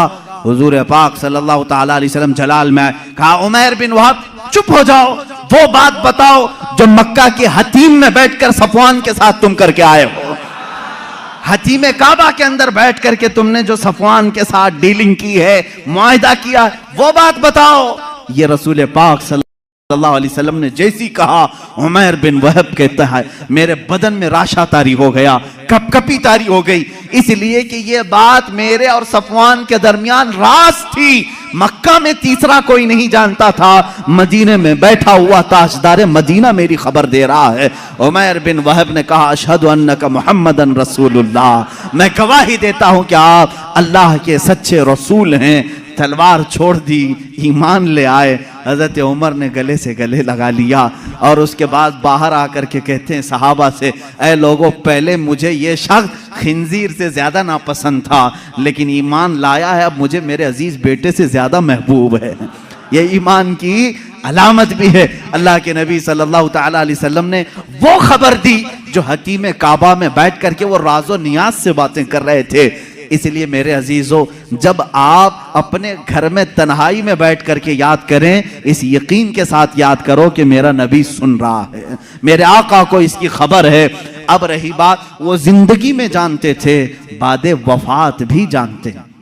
ये भी दलील हमारे पास। पहले हम जिंदगी ही की बात कर लें, जाहिरी जिंदगी की। अल्लाह के नबी सल्लल्लाहु ताला अलैहि वसल्लम के साथ एक बार नहीं कई मरतबा ये मामला आता है। जंगे मौता, ये जॉर्डन की सरजमीन पर, उर्दुन जिसको अरबी में उर्दुन कहते हैं, इंग्लिश में जॉर्डन। जंगे मौता ये बड़ी खतरनाक जंग हुई है सहाबा के साथ। उसमें रसूल करीम सल्लल्लाहु ताला अलैहि वसल्लम शरीक नहीं थे, मदीने तैयबा में थे चंद सहाबा के साथ। इसमें सहाबा गए, हजरत जाफर तैयार अल्लाह ताला सिपह सालार बन करके गए थे। हजरत जाफर तैयार हुजूर सल्लल्लाहु ताला अलैहि वसल्लम के चचेरे भाई हैं, हजरत मौला अली करमल्लाहु वजहुल करीम के सगे भाई हैं जाफर बिन अबी तालिब। ये सिपह सालार बन करके गए, वहां पर बाजिंतीनी लोगों से सख्त तरीन मुकाबला था। मदीने में मेरे आका सल्लल्लाहु ताला अलैहि वसल्लम बैठे हुए हैं, जंगे मौता हो रही है। आज आप जाकर के कैलकुलेट करके देख लेना मदीने से जॉर्डन का फासला कितना है, काफी ज्यादा होगा। वो एक अलग कंट्री है, आज ये सऊदी अरब अलग कंट्री है। दोपहर का वक्त है, अल्लाह के नबी सल्लल्लाहु ताला अलैहि वसल्लम मस्जिद में बैठे हैं, सहाबा सामने हैं। हुजूर अकरम सल्लल्लाहु ताला अलैहि वसल्लम अचानक आपकी आंखों में आंसू का कतरा है। आपने फरमाया जंगे मौता में जाफर तैयार के हाथ में अलम था, लेकिन वो शहीद कर दिए गए, शहीद कर दिए गए। फिर फरमाया अब अलम अब्दुल्ला बिन रवाहा के हाथ में है। हुजूर सल्लल्लाहु ताला अलैहि वसल्लम यहाँ सहाबा को बता रहे हैं। थोड़ी देर के बाद हुजूर ने फरमाया अब्दुल्ला भी शहीद कर दिए गए। एक और सहाबी का नाम लिया। फिर उसके बाद हुजूर सल्लल्लाहु ताला अलैहि वसल्लम ने फरमाया ए मेरे सहाबा, अब अलम उसके हाथ में है जिसको सैफुल्लाह कहा जाता है, यानी अल्लाह की तलवार के हाथ में अब झंडा आया है। कौन है? खालिद बिन वलीद के हाथ में है।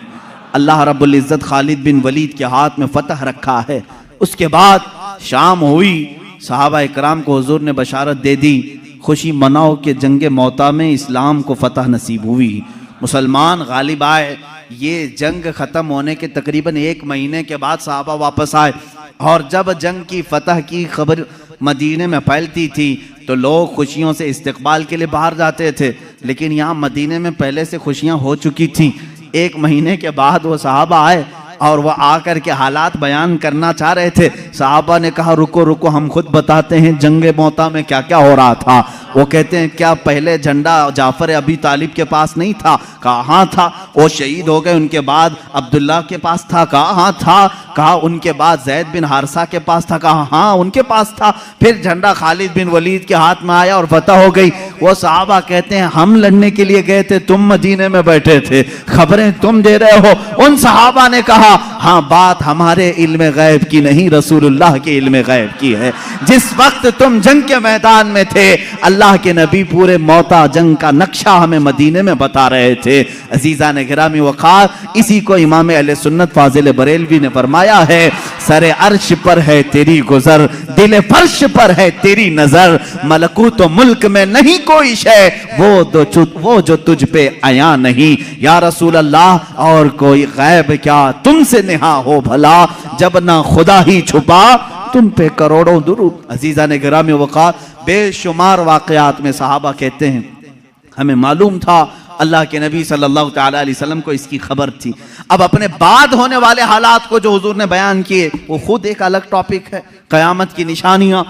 रसूल करीम सल्लल्लाहु तआला अलैहि वसल्लम ने क्या क्या नहीं बयान किया। एक सहाबी हजरत हुज़ैफा बिन यमान रदियल्लाहु ताला, ये एक ऐसे सहाबी हैं, ये इनकी खुसूसियत ये थी हजरत उमर फारूक इनको देखते रहते थे। क्यों जानते हैं? ये राज हुजूर सल्लल्लाहु तआला अलैहि वसल्लम के कुछ राजों से ये वाकिफ थे। हजरत हुज़ैफा, हजरत उमर जो है जब भी किसी का जनाजा होता तो सबसे पहले सफों में हजरत हुज़ैफा को देखते थे।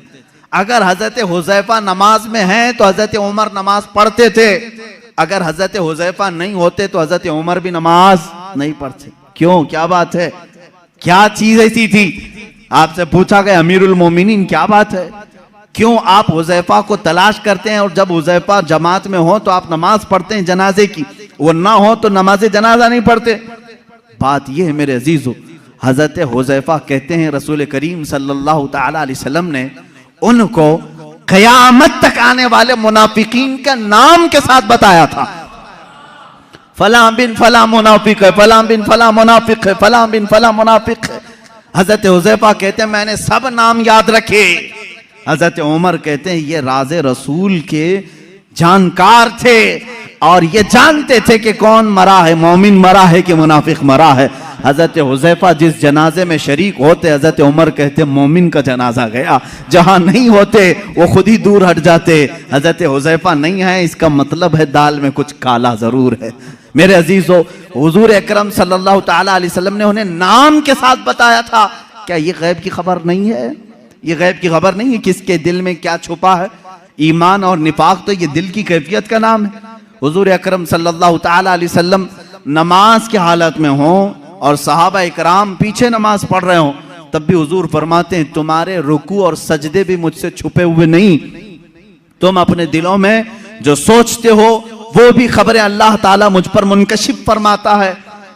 अब हजरत हुज़ैफा रज़ियल्लाहु ताला अन्हु फरमाते हैं, वही हदीस सुन लें। हुजूर अकरम सल्लल्लाहु ताला अलैहि वसल्लम एक दिन अपने हुजरे से बाहर आए, मिंबर पर खड़े हो गए, फज्र की नमाज पढ़ाकर मिंबर पर खड़े हो गए, खुतबा देते रहे, खुतबा देते रहे। हजरत हुज़ैफा कहते हैं जोहर की अजान हो गई, जोहर तक जोहर की नमाज पढ़ाई। हुजूर पाक सल्लल्लाहु अलैहि वसल्लम फिर मिंबर पर चढ़े, खुतबा देते रहे, असर हो गई, असर के बाद फिर खुतबा दिया, मगरिब हो गई, मगरिब के बाद फिर खुतबा दिया, इशा हो गई। इतना लंबा खुतबा पूरी जिंदगी पाक में कभी नहीं था। हजरत हुज़ैफा रज़ियल्लाहु ताला अन्हु इस हदीस के रावी में फरमाते हैं ये वो दिन था जब मैं तन्हा नहीं और भी सहाबा थे। अल्लाह के नबी सल्लल्लाहु ताला अलैहि वसल्लम ने अपनी वफात के बाद से लेकर क़यामत तक आने वाले हर फितने को हुजूर ने खुतबे में बयान किया। और हुजूर हजरत हुज़ैफा फरमाते हैं इतने फितने, कौन किस फितने का बानी होगा, कौन फाउंडर होगा, कौन कौन सी जमातें तश्कील पाएंगी, कितने फिरके बनेंगे और फिरके का फाउंडर कौन होगा, उसके नाम के साथ हजरत हुज़ैफा कहते हैं 300 फितनों के बानियों के नाम तो मुझे याद हैं। हुजूर सल्लल्लाहु ताला अलैहि वसल्लम मिंबर पर बयान कर रहे हैं।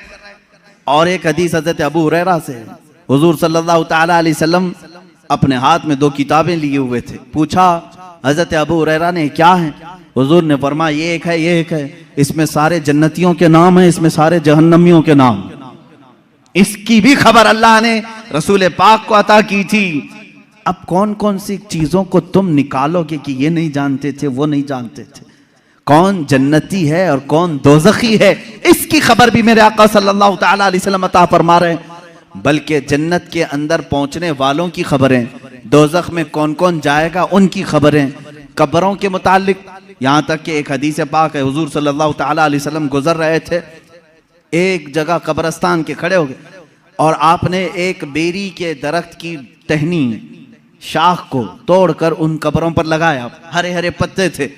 सहाबा ने पूछा, या रसूल अल्लाह सल्लल्लाहु ताला अलैहि वसल्लम, क्या बात है, आपने ये पत्तों को इनकी कब्रों पर रखा? यहीं से फूल चढ़ाने का सबूत भी हमें मिलता है। हुजूर पाक सल्लल्लाहु ताला अलैहि वसल्लम ने हरी भरी टहनियां लगाई। हुजूर अकरम सल्लल्लाहु ताला अलैहि वसल्लम फरमाते हैं, मैं गुजर रहा था, मैंने देखा इन दोनों कब्रों पर अजाब हो रहा है, इन दोनों कब्रों पर अजाब हो रहा है। और दोनों को अजाब किस वजह से हो रहा है ये भी मेरे आका ने फरमाया।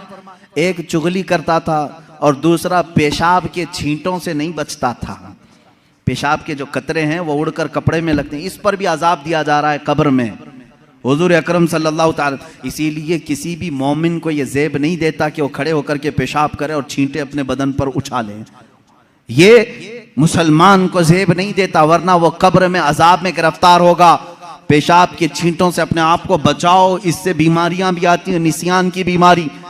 जो पेशाब के छींटों से अपने आप को नहीं बचाता उसको भूलने की बीमारी लग जाती है, बार बार भूलेगा, हाफिजा कमजोर होगा और प्लस अजाब अलग। हुजूर अकरम सल्लल्लाहु ताला अलैहि वसल्लम फरमाते हैं, दोनों कब्रों पर मैंने टहनियां इसलिए रखी कि हर हरा पत्ता अल्लाह की तस्बीह बयान करता है। जब तक वो ताजा होते हैं अल्लाह की तस्बीह बोलते हैं पत्ते, और इनकी तस्बीह पढ़ने से उनके कब्र के अजाब में तखफीफ हो जाती है, अजाब उनका हल्का हो जाता है।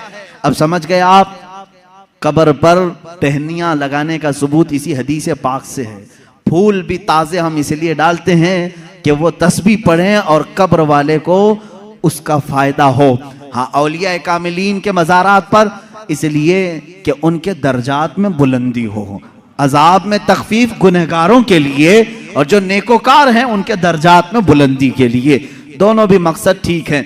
हुजूर अकरम सल्लल्लाहु ताला अलैहि वसल्लम ने कब्र के अंदर के हालात भी बयान फरमाए। कब्र के अंदर के हालात, एक बार खुतबे के लिए खड़े हुए लोगों से पूछा, ऐ लोगों, कुछ पूछना है मुझसे पूछ लो, कुछ पूछना है मुझसे पूछ लो। एक साहबी हजरत अब्दुल्ला, उन्होंने पूछा कि या रसूल अल्लाह सल्लल्लाहु अलैहि वसल्लम, मेरे बाप कौन है, मेरा बाप कौन है? लोग उनको ताना मारते थे। हुजूर सल्लल्लाहु ताला अलैहि वसल्लम ने फरमाया, अब्दुल्ला, तेरे बाप का नाम हुज़ाफा है, हुज़ाफा है।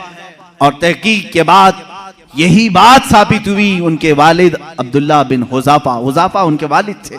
हुजूर सल्लल्लाहु ताला अलैहि वसल्लम को इसकी भी खबर है, कौन किसका बेटा है, इसकी भी खबर है। अब बाद वफात की बात भी मैं बता दूं, क्या हुजूर सल्लल्लाहु ताला अलैहि वसल्लम को उनकी वफात के बाद की खबर होगी कि नहीं होगी? रसूल करीम सल्लल्लाहु ताला अलैहि वसल्लम को वफात के बाद खबर है या नहीं? हयात बादल ममात, ये मेरा खुद अलग एक उन्वान रहेगा, हयातुन नबी। लेकिन हुजूर की वफात के बाद वो अपनी उम्मत को जानते हैं कि नहीं जानते? अजीजान गिरामी, एक सहाबी कहते हैं हुजूर सल्लल्लाहु ताला अलैहि वसल्लम से, उन्होंने अर्ज किया, आका, मैं आपसे करीब होने के लिए क्या करूं? हुजूर सल्लल्लाहु ताला अलैहि वसल्लम की वफात के बाद की बात पूछ रहे हूं। हुजूर ने फरमाया, तुम कसरत से दुरूद पढ़ो, कसरत से दुरूद पढ़ो। उन्होंने पूछा, हर उस सहाबी ने अच्छा किया जो पूछा। इस जमाने में वो फतवा भी दिया जा सकता है। उन्होंने पूछा, या रसूल अल्लाह सल्लल्लाहु अलैहि वसल्लम, क्या आपकी वफात के बाद, मौत के बाद मेरा पड़ा हुआ आप तक पहुंचेगा?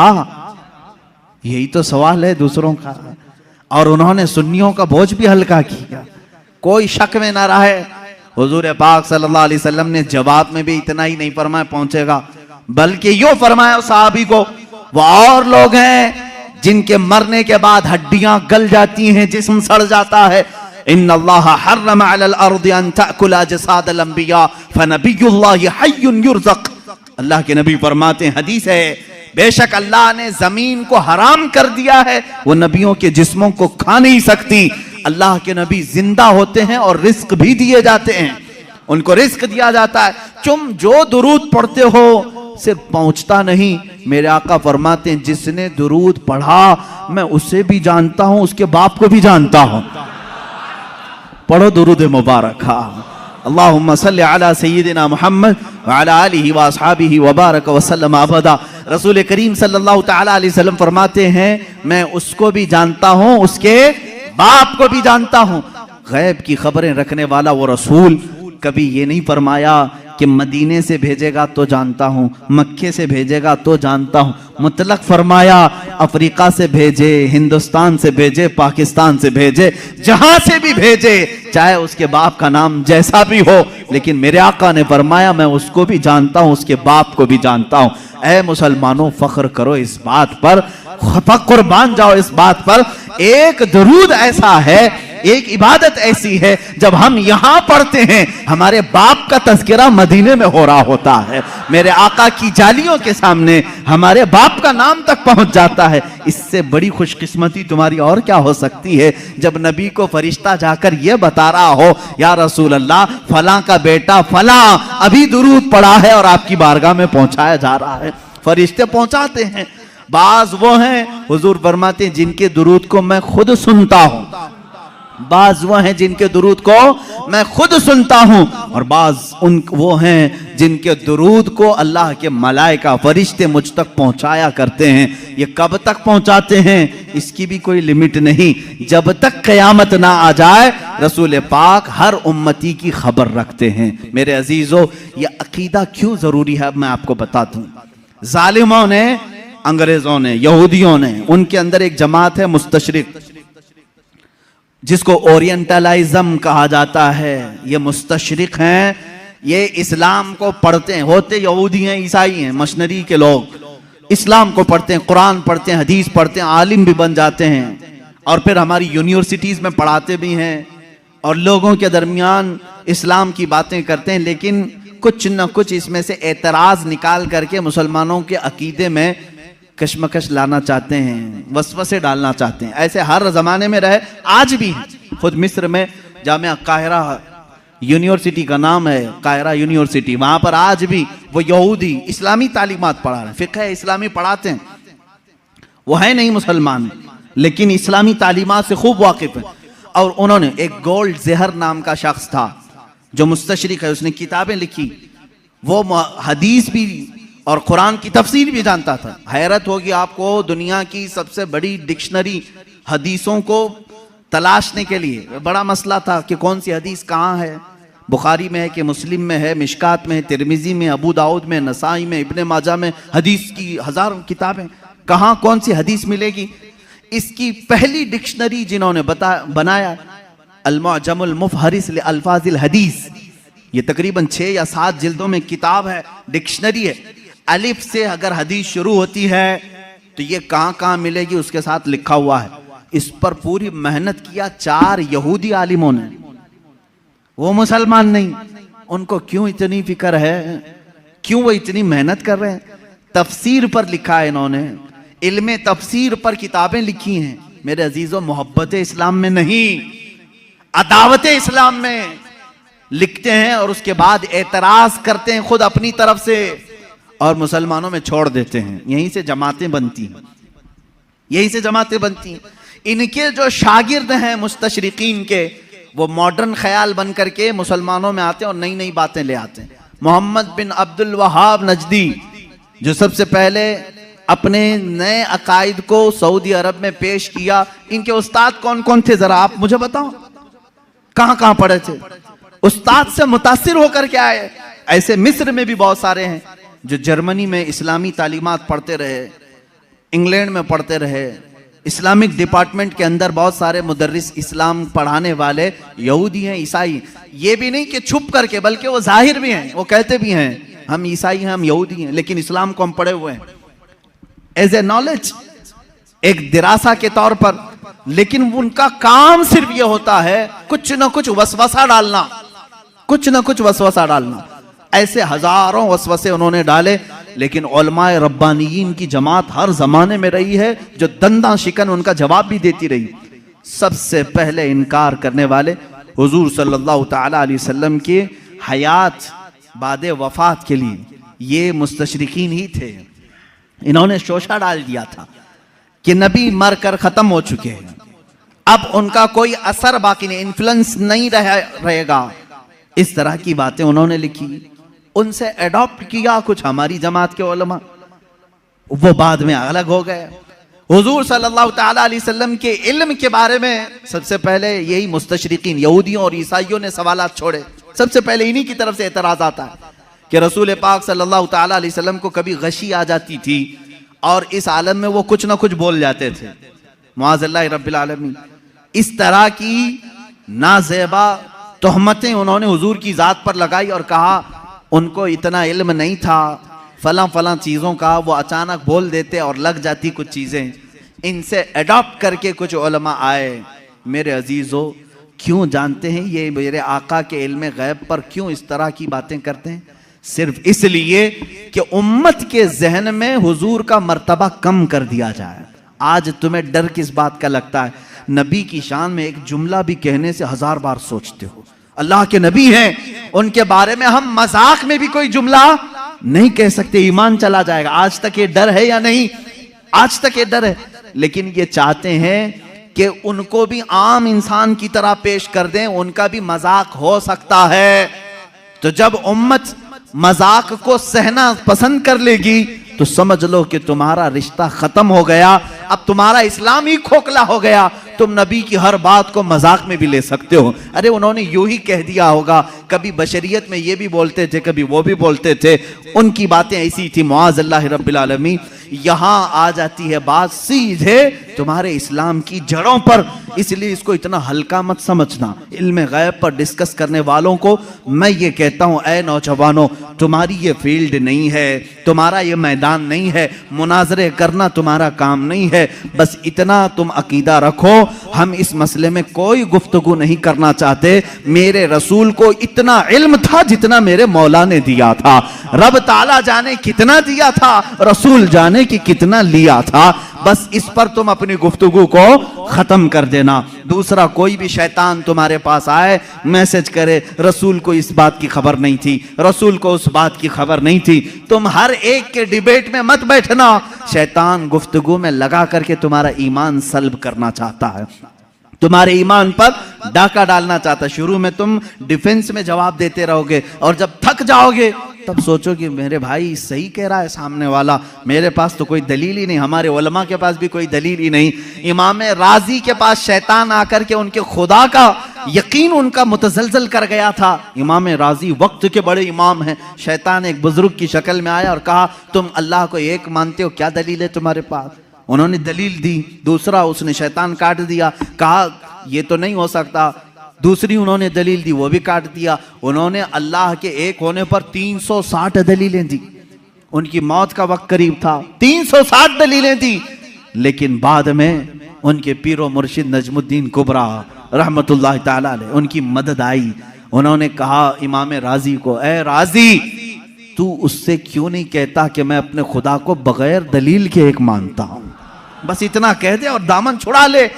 फिर इमाम राजी ने कहा, एक वक्त ऐसा आ गया था राजी का, वो सोचने लग गए थे कि अल्लाह एक है भी कि नहीं है, एक है कि नहीं है, डगमगा दिया था शैतान। तब फिर पीरो मुर्शिद की निस्बत भी काम आई। कहा नहीं, इस बारे में मैं दलील ही नहीं देता, मैं मानता हूं अल्लाह एक है तो एक है। मैं यही आपको आज कहना चाहूंगा मेरे अजीज, तुम्हारा इल्म इतना नहीं कि हर शैतान से मुकाबला करो, हर डिबेट में तुम हिस्सा लो, ये तुम्हारी जिम्मेदारी नहीं। ये डिबेट करना, मुनाजरा करना, ये उलमा, मुफ्तियान कराम, मुनाजिरीन इस्लाम पर छोड़ दो। अल्लाह ने उस फील्ड के भी माहिरीन पैदा किए हैं, उस मैदान के मुजाहिद भी पैदा किए हैं जो मुखालिफीन का दांत तोड़ करके जवाब देते हैं, वो मौजूद है, वो उनकी अपनी फील्ड है। लेकिन हर ऐरा गैरा इसमें बाजी ले जाने की कोशिश में करेगा तो तुम्हारा घोड़ा कहीं का कहीं गिर जाएगा और तुम शहीद भी हो जाओगे, गिर जाओगे। अब यहां पर मेरे अजीजों, मेरी नसीहत सुन लो, इस तरह के डिबेट जब भी आए, मेरे रसूल को कितना इल्म था कितना नहीं था, तब इतना ही कहो, मेरा तो अकीदा इतना है, अल्लाह ने उनको बेहिसाब दिया था, जितना अल्लाह ने दिया था उतना उनके पास था।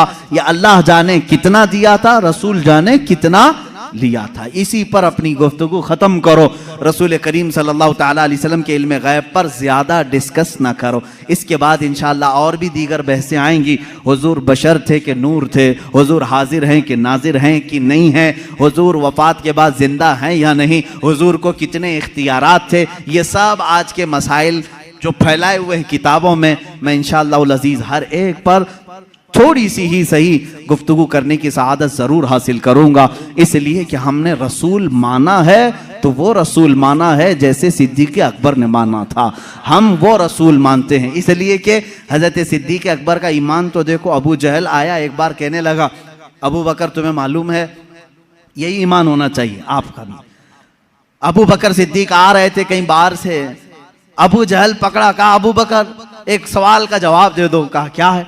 कहा एक शख्स कह रहा है कि कल की रात वो मस्जिद हरम से बैतुल मुकद्दस तक गया था, एक ही रात में गया था और उसके बाद फिर वापस लौट करके भी आया। पॉसिबल है? ऐसा मुमकिन है? ये मेराज का दूसरा दिन था। हजरत अबू बकर को अभी मालूम भी नहीं था, वो गए भी नहीं थे हुजूर के पास। पहले ही अबू जहल मिला खबर देने के लिए। तो हजरत अबू बकर ने कहा ऐसा कैसा मुमकिन है, एक रात में कोई मस्जिद हरम से मस्जिद अक्सा तक जाए? पॉसिबल नहीं है, मुमकिन नहीं, क्योंकि मक्का से फिलिस्तीन का सफर जो है उस जमाने में 1.5 महीने का था। एक रात में कोई कैसे जाके आएगा? अब वो कहका मार के हंसने लगा, ठट्टा मार करके हंसने लगा। उसे यही तो पॉइंट चाहिए था। अबू जहल ने कहा अबू बकर इतनी बात नहीं, वो इससे भी आगे की भी बातें कह रहा है, तुम्हारा क्या ख्याल है? हजरत अबू बकर चौंक गए, बता तो सही कौन कह रहा है, कौन है ये जो दावा कर रहा है? अबू जहल ने कहा वही मोहम्मद जिसके पीछे तुम घूमते हो सल्लल्लाहु अलैहि वसल्लम। हजरत अबू बकर जलाल में आए, कहा है अबू जहल अगर उन्होंने कहा है इससे बड़ी बात भी, तब भी मैं ईमान लाता हूं। हर चीज पॉसिबल है, हर चीज मुमकिन है। अगर उन्होंने कहा कि मस्जिद हरम से मस्जिद अक्सा तक वो एक रात में जाकर के आए, तो तू मुझसे इतनी बात पूछ रहा है कि हो सकता है कि नहीं हो सकता? अगर रसूल कह दे कि एक आन में मैं 7 आसमान पर जाकर आया, तब भी मैं तस्लीम करूंगा। यह हजरत अबू बकर पहले ही बताए, उसके बाद बारगाह मुस्तफ़ा में आए हुजूर सल्लल्लाहु ताला अलैहि वसल्लम के पास। अभी हुजूर सहाबा को अपने सफर की दास्तान सुना रहे थे। हजरत अबू बकर किससे सुन के आए थे? अबू जहल से। लेकिन कुर्बान जाओ मेरे मौला को, मेरे मौला ने उन्हें जो अता किया। हजरत अबू बकर जैसे ही आए, हुजूर ने मुस्कुरा करके कहा ए अबू बकर, जिब्राइल आए थे अल्लाह की तरफ से, तुम्हारे लिए एक लक़ब लेकर के आए हैं। कहा या रसूल अल्लाह क्या है? कहते अल्लाह ने आज से अबू बकर को सिद्दीक कहा है। सिद्दीक उसको कहते हैं जो सच्चाई की तस्दीक करता है, जो हर सच्ची बात को एक्सेप्ट करता है। हजरत अबू बकर अभी हुजूर से सुने नहीं, दुश्मन से सुने हैं, तब वो इकरार कर रहे हैं ए जालिमो, तुमने मुहद्दिसीन से सुना है, औलिया कामिलीन से सुना है, सहाबा ताबईन से सुना है कि रसूल क्या क्या जानते थे, फिर भी इनकार कर रहे हो। हजरत अबू बकर ने अबू जहल से सुन करके भी इनकार नहीं किया। अल्हम्दुलिल्लाह हम सिद्दीकी ईमान रखते हैं कि हमने अपने औलिया कामिलीन की जुबान से सुना कि रसूल मा काना व मा यकून की खबर रखते हैं। हमारा अकीदा भी यही है कि रसूल मा काना व मा यकून की खबर रखते हैं। वह अव्वलीन के भी आका हैं, वह आखिरीन के भी आका हैं। वही है यासीन, वही है ताहा, वही है फुरकान, वही है अव्वल, वही है आखिर। मेरे आका की जात पर ये सारी चीजें मुंतहा हैं। अल्लाह रब्बुल इज्जत हमें अहले सुन्नत व जमाअत के सच्चे मजहब पर कायम और दायम रखे। मौला ताला हमें इसी अकीदे के साथ इस दुनिया से रुखसत फरमाए। ऐ मौला हमारा जनाजा अहले सुन्नत व जमाअत पर उठा। जब रसूल करीम सल्लल्लाहु अलैहि वसल्लम की बारगाह में पहुंचे तो हमें शर्मिंदा और जलील और रुस्वा होने से महफूज फरमा। व आखिरु दावाना अनिल हम्दुलिल्लाहि रब्बिल आलमीन।